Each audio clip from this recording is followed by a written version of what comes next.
What is a lesson you were taught about leadership that you've chosen to unlearn, that you've chosen to shed or shift?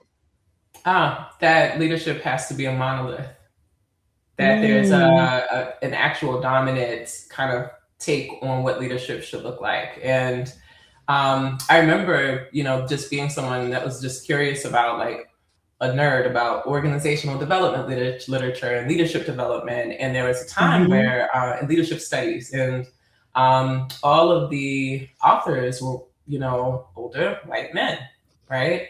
And that always, kind of intrigued me, but it was also something that, just kind of sat with as I moved through different stages of my own leadership.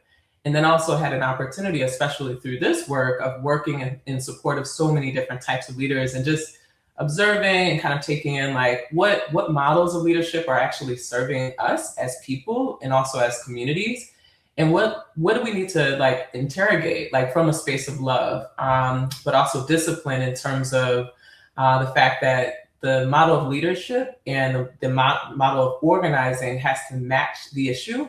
And if it's not effectively serving or meeting or addressing the issue, then it's our responsibility to take a step back and to think differently in new and Mm. creative ways.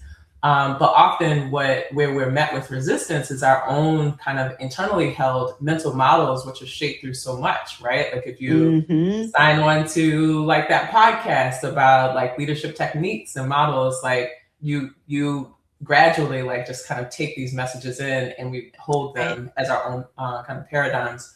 But what gives me hope, and what is quite inspiring, is to see all of the creative ways that people are breaking out of those models to say, hey, leadership can look like any of a variety of different things.